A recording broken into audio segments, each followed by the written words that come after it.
But we can know about the machine that lives in the dark inside the skull, receiving information from the outside world through one set of nerves, and through another set issuing orders obeyed by muscles and bones. Read among many good books on the subject, Brain and Personality by W. H. Thompson, who understands his subject. It is published by Dodd, Mead and Company. Men originally did not know that feeling and thinking dwell in the brain. The word brain does not occur in the Bible. When the book was written, it wasn't suspected that the cold, gray organ isolated in the skull had anything to do with thought. Babylonians and others later believed that thought was in the liver. Their priests carefully examined for information about the future, livers of animals offered in sacrifice. The Jews believed that the soul was located in the heart, the mind in the kidneys, the gentle emotions, compassion, etc., in the bowels. Therefore, the Bible says, "His reins," meaning his kidneys, "instruct him in the night seasons." Elsewhere it is said, "The Lord trieth the heart and the kidneys." And Jeremiah denounced the hypocrites who, he said, had the Lord in their mouths but not in their kidneys.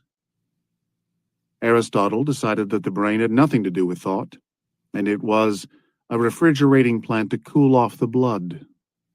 One man, Alcmaeon, who lived before Plato or Aristotle, taught that the mind was in the brain. He based his belief on discovery that total blindness was caused if you cut the optic nerve leading from the eyes to the brain. Otherwise, men scouted the theory until the great Greek Galen, physician to Marcus Aurelius, revived and proved it. Broca, scientist who died in 1881, was first to understand the human thinking machine. The part of your brain with which you speak is called Broca's convolution. He located speech in the rear part of the third frontal convolution. Injury to that part destroys speech, absolutely. When that Frenchman successfully explored the brain and taught how it worked, he did more important exploring than 1,000 Perrys, Livingstones, or Stanleys. As you possess 2 eyes, 2 ears, 2 hands, and 2 feet, so you possess 2 brains. Each brain is complete, separate, and can, if necessary, do all the work of thinking, just as 1 eye, if necessary, can do the work of seeing. Money and happiness, the 2 great objects of life, never have been attained and retained except through rendering useful service. If you are right-handed, the convolution in your left brain does the talking. If you are left-handed, it is the right-handed convolution that talks. If the talking part of the brain is destroyed in a young child, the other brain can be taught to talk. In a man of 50, injury to Broca's convolution destroys speech for life. The brain becomes hardened with age and, like an old dog, cannot be taught new tricks. We are born with no knowledge of speech. Each new brain must be taught everything from the beginning, speech included. Education begins when a baby points to its hand and is told the name of the thing to which it points. If you tied the left hand of a child, compelling it to point only with its right, speech would surely begin with the left brain. If you tied down the right hand and compelled the child to point with its left, it would be left-handed, and the right brain alone would learn to speak. Seeing, hearing, recognizing our friends, tasting, smelling, everything that we do has its separate place in the brain, as a book has its place on the library shelf. Your brain can be so damaged as to make it impossible for you to recognize members of your own family, although you would see them. Injury in another place would destroy sight. One injury would make it impossible for you to tell one sound for another, the bark of a dog from the song of a bird. You would hear noises, but not know their meaning. Another brain injury would make you deaf for life. As the left-handed man speaks with the right side of the brain, and vice versa, so the man left-handed hears and understands sound only with the right side of the brain. Nobody knows how the mind works or what the thought is that enables a 2-legged animal glued to this earth to measure accurately the distance of a fixed star billions of miles away, weigh the sun, or announce with accuracy the weight of this earth. One theory teaches that the mind is like an Aeolian harp, giving out thought when outside forces strike it, as the Aeolian harp makes music when struck by the wind. The other important theory likens the brain to a violin that, no matter how skillfully made, must be played upon by a thinking being before it can produce music. What works the brain, or how or why, no one knows. The ancients said the earth rested on the shoulders of the giant Atlas. Atlas stood on the turtle, and there they let it drop. It didn't seem worthwhile to ask upon what the turtle stood. We say that our nerves of sight, smell, taste, touch, and hearing inform the brain. The brain informs the consciousness orders the will, and the will gives orders to the body. The will, like the thing that the turtle stood on, remains unexplained. When you put on another man's hat and it falls over your ears, you are indignant. You know the other man concludes that he is your mental superior. That does not follow. You can no more reap a generous crop of pay from a sowing of a poor grade of service than you can reap a crop of wheat from a sowing of wild mustard. A brain of normal size is usually better than the brain abnormally small. Idiots and half-witted persons usually have small heads and lighter brains than normal human beings. Helmholtz, one of the world's most learned men, had a brain weighing only 45 ounces. 13 men that died in an English poorhouse had brains weighing more than 60 ounces. Webster's brain weighed only a little over 55 ounces. Dollinger, learned student and expounder of theology, had a brain weighing 37 ounces. Among 5 races, Swedish, Bavarian, Hessian, Bohemian, and English, the English are found to have the smallest average brain weight, the Bohemian the highest. Size of head and weight of brain do not always go together. A brain, like an orange, may have a thick covering. A small saw of the right kind of steel will cut through a big iron bar. A small brain of the right material is more important than mere brain bulk. Women's brains, as well as their skulls, are smaller than men's on the average. As time passes, the substance of which your brain is made sets, becomes mentally speaking hard like concrete. After a certain age, a man cannot change his opinions. He thinks he doesn't want to, but in reality he cannot. Between 20 and 30 and 40 educated men receive new ideas easily. After that, with difficulty or not at all. Unless an opening has been made into the brain through which the truth may go, in youth, the truth cannot get in later. Hence, the importance of having what is contemptuously called a smattering of general information and general opinions. Each smatter may leave a hole to let in the light later. Uneducated men rarely accept a new thought after 25. Beyond that age, they can hate, but think with difficulty. That makes mobs so dangerous. When Harvey announced that the blood circulates through the body, pumped by the heart, any fool, you would say, should immediately have recognized the truth of Harvey's discovery. Yet that truth, so plain to us, was denied by all the great doctors of Europe except some of those under 40 years of age. The minds of the others had settled into solid concrete. Voltaire, in his chapter on statesmen in the Philosophical Dictionary, says he does not write for statesmen of his day because they haven't time to listen, but for the young men that will be statesmen later. You cannot model or reform solid concrete. The scientific world is puzzled by the fact that we should have 2 complete brains, as we have 2 feet and 2 hands. The second brain seems unnecessary.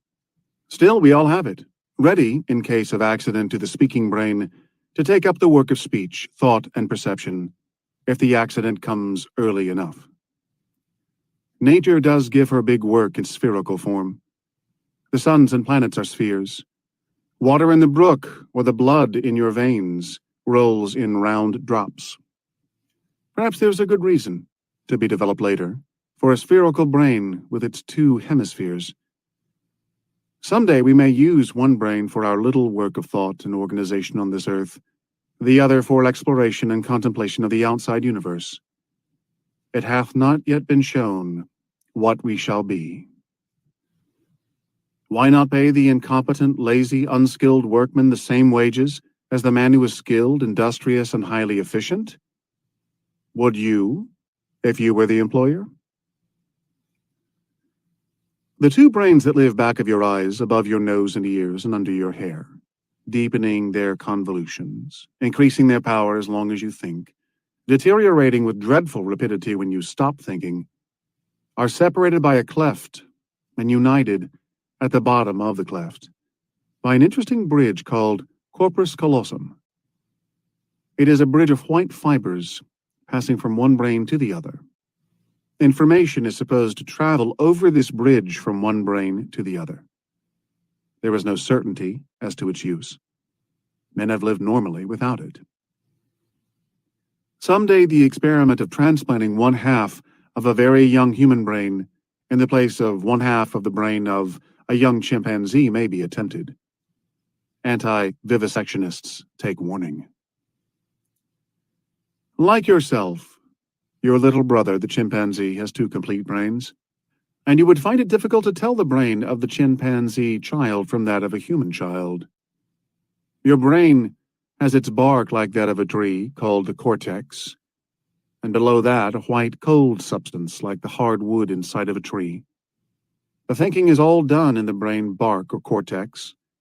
Thought apparently flows in there, as the life-giving sap flows in the tree's bark. As all your seeing, hearing, and identifying is done in one of your brains, so all of your thinking is done in one brain, never in both at once. An accident of childhood can decide which shall be the working brain and which the idle brain through life. It was a great shock to the superficial when it was shown that the chimpanzee's brain possesses not only every lobe, but every convolution of the human brain. Broca's convolution is there, only the monkey cannot speak.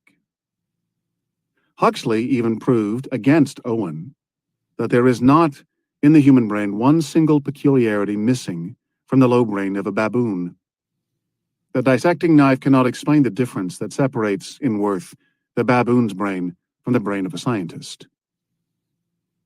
No animal talks, or ever has said a word, with all respect to the late Dr. Garner. No human race has ever been known that did not possess speech, however low its intelligence. Every word you say to express all your thought is located in a small part of gray matter not larger than a hazelnut. Break a blood vessel in that part of your brain, and you are dumb. Injure that part of the brain slightly, and you may forget how to speak English, yet be able to retain your knowledge of French or of some dead language.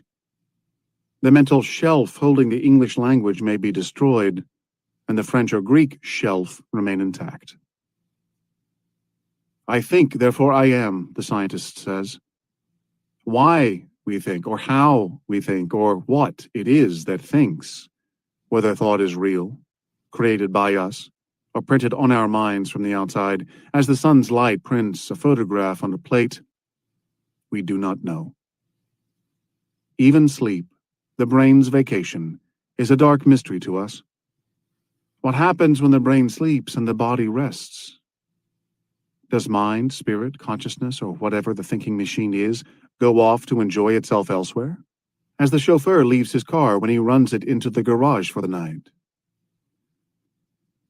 You must say, we sleep because we are tired. Part of us is tired, part is not. Everything that requires effort of the will causes fatigue.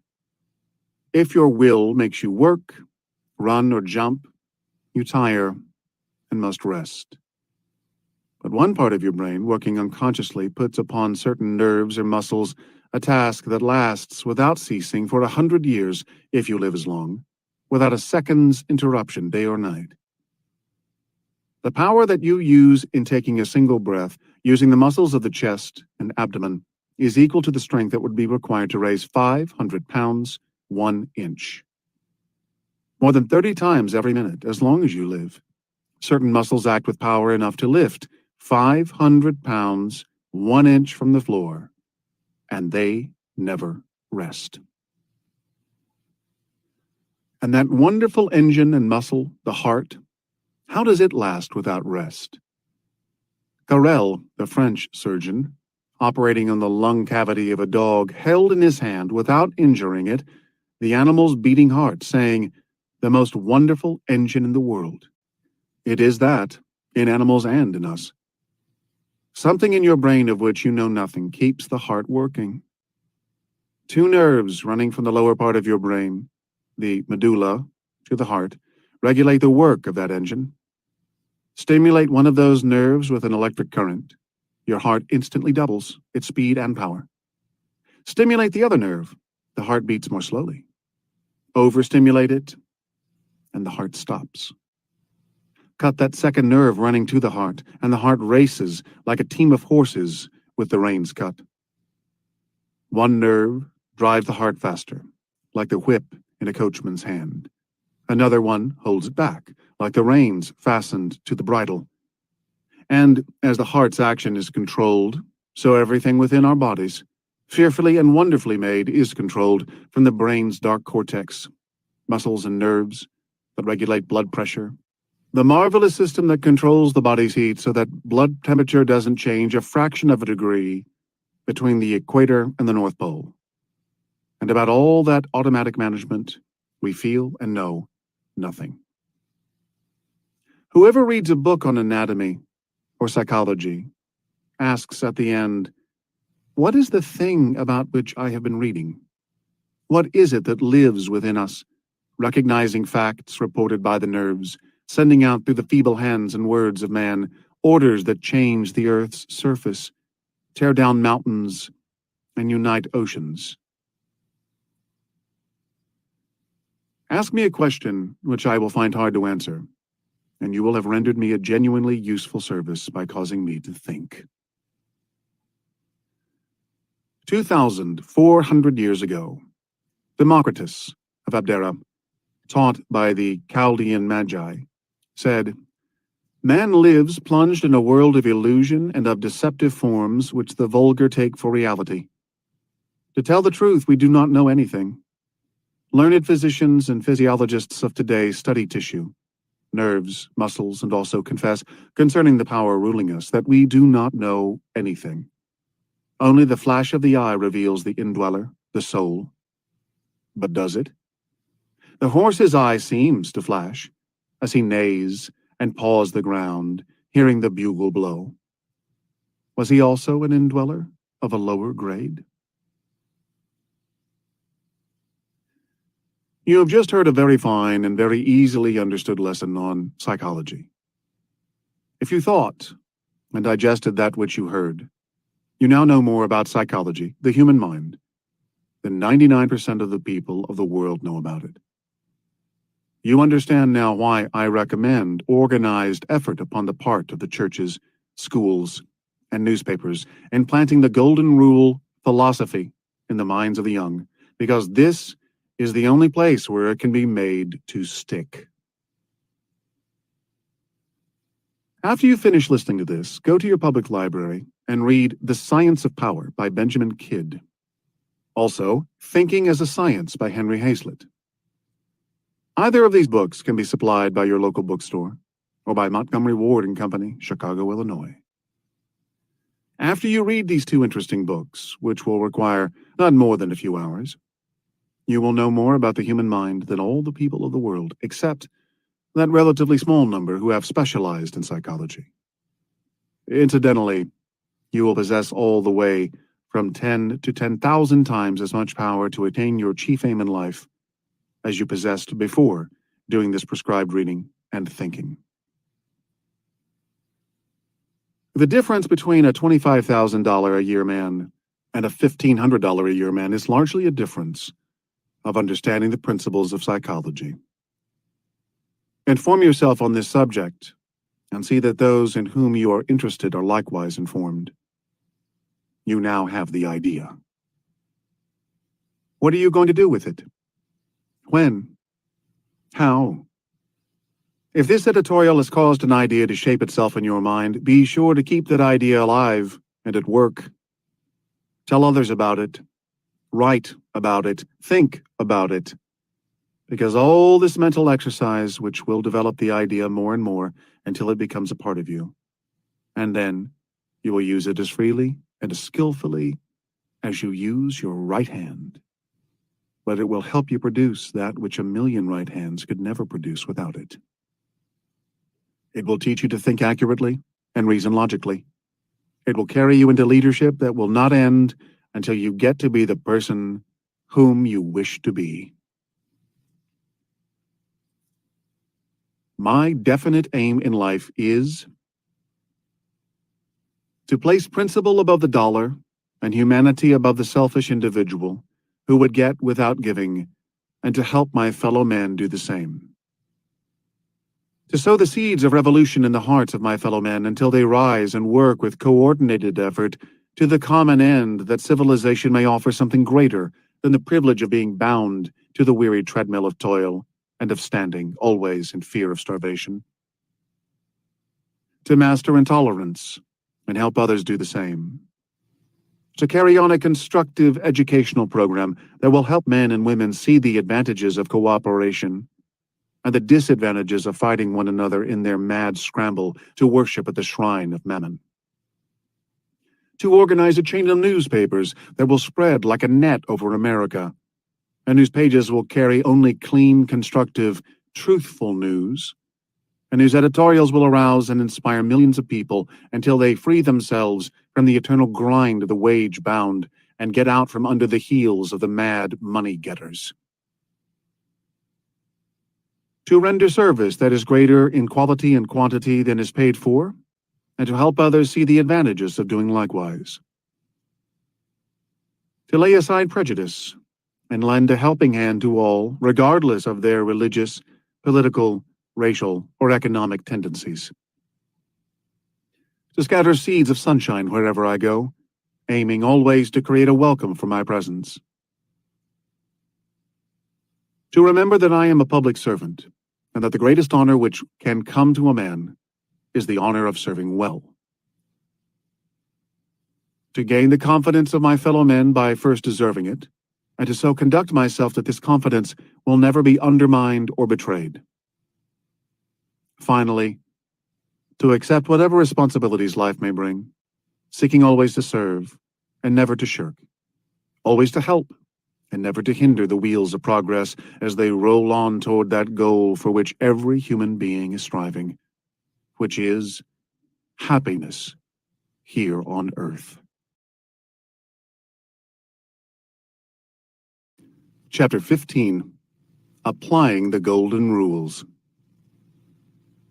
The 15th billboard in the road to success is Applying the Golden Rules. And now comes a professor in Harvard University with a letter that starts our editorial typewriter to clicking. We print both the letter and our reply with the object of giving our readers a chance to do some thinking on the subject under discussion.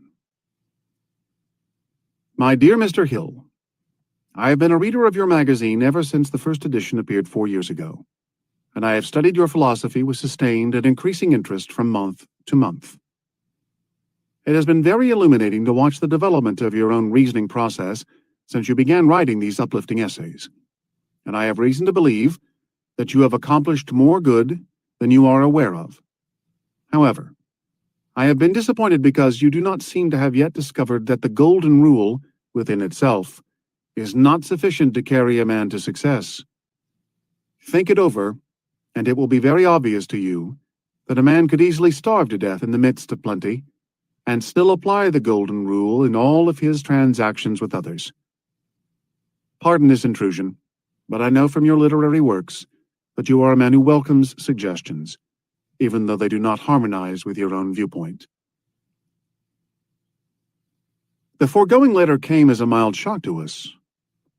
Is it possible that a professor of Harvard has been reading after us for 4 years without correctly interpreting that which we wrote?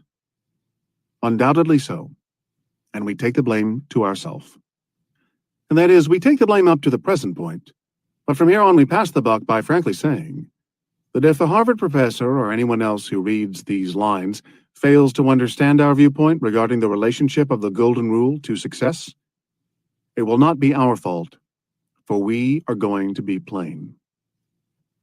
To begin with, we disclaim having ever stated that the Golden Rule alone is sufficient to carry anyone to success, because we have known for many years that it is not. According to our viewpoint, there are many factors that enter into success, not the least important of which is the definition of the word success itself. Let us say, for the sake of illustration, that the accumulation of money in excess of actual requirements for living is success. Money is accumulated through the application of power. Mind you, I said accumulated, which is not the same as inherited. Power comes through organized effort. In no other way. When you develop power through organized effort, you bring together many factors and blend them in the right proportion. Then, you put the result of this blending of factors back of a well-organized plan. This plan varies according to the nature of the station in life or the thing you aim to acquire through its use. There are 15 of these factors out of which power may be developed, and we have mentioned them in these columns scores of times, from every angle and viewpoint that we could conceive, because we knew that this was necessary in order to make our premise clear to people of varying ability to interpret. It can do no harm if we mention these 15 factors once more, nor will it do any harm if we repeat that power may be developed from a proper blending of these 15 factors. The first one is a definite aim in life.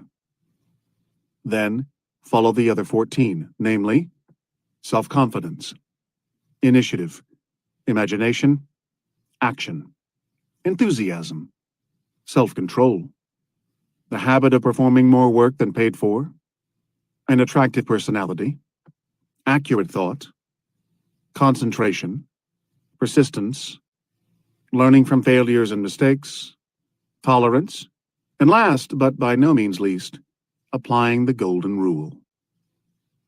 We have never said that the Golden Rule alone was sufficient. It comes at the end of the list, but we say now that which we have said many times before in scores of different ways, that no position in life can endure, and no success can be permanent, unless based upon truth and justice, which is the same as saying that success will not last unless it was attained through the application of the Golden Rule principle. Wealth is in the hands of those who have the intelligence with which to get it and hold it. There is no escape from this fact. The law of the survival of the fittest prevails, and always will. Any student of Darwin knows that there is such a law, and knows also how it works. Nature creates enormous numbers of field mice, the majority of which find their way into the stomach of the hawk, the owl, the weasel, or some other more fit creature. The word fit is not the same as the word just. Perhaps the field mice that feed the owl are as just as those that escape and propagate the species, but they are not as fit, meaning that they are not organized and have not sufficient power to survive. In every species of animal, including the human race, there are certain individuals that are favored with superior fitness to survive. Never in the history of the world has there been such abundant opportunity as there is now for the person who is willing to serve before trying to collect. The man who knows how to organize his efforts and intelligently direct them can get all the money his imagination can conceive, and there is nothing on this earth that can stop him. Whether he will be happy and successful with it after he gets it is a different matter. Success, as we understand it, must include happiness. But there is no doubt that men can get money in large quantities without applying the Golden Rule, or enjoying happiness over the possession of the money after they get it. The 15 factors herein mentioned contemplate the use of organized effort, or power, in a way that will bring real success, the sort that is well mixed with happiness. Most men have at least a portion of these 15 factors already under their control, but what they need is the addition of those which they have not built into their scheme of life. One could have the first 14 factors well under control, but if he failed to guide his efforts by the 15th, he could not be a permanent success. Power could be developed by a proper blending of the first 14 factors, but that power might lead to destruction instead of success if it were not guided by the Golden Rule principle. If this does not make clear our viewpoint with reference to the relationship of the Golden Rule to success, we must plead inability to express our meaning through the English language. Most of the great achievements have been born of struggle. Nature has arranged her plans so that every living thing must progress through struggle. This necessary struggle is often very disagreeable, and most of us would shield ourselves from it if we knew how. The greater our struggle, the more we learn.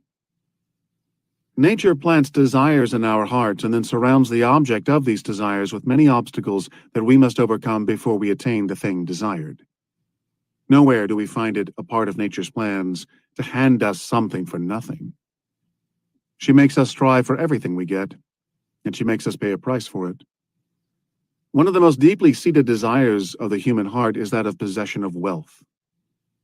The man who is not urged into action by this desire for wealth is an oddity among his fellow men. Inasmuch as this desire is so universal, we have reason to believe that nature placed it in the human heart as a means of causing us to struggle. Whether we get all that we struggle for in this world or not, we ought to take comfort from the thought that we have at least had the privilege of struggling, and that out of this struggle we have learned something that may serve nature's plans further along the way. The moment we stop struggling, we begin to atrophy and finally die. Nature says, you must keep growing or get out of the way. We cannot grow without struggle. This ought to give us comfort when the struggle seems hardest, because rapid growth comes from hard struggle. When you lose your sense of humor, get a job on an elevator, for your life will be a series of ups and downs. Fear is a terrible drawback. Among the most dangerous and repressive fears is that of what other people will say about us. Bald-headed men could save their hair if they were not afraid to leave off the hats, with the tight bands that cut off the nerve lines that feed the roots of the hair. But fear of what they will say keeps men from leaving off their hats. We recently asked a public man what he thought to be the real cause of so many strikes. He told us, but before he did so, he pledged us to a promise not to mention his name.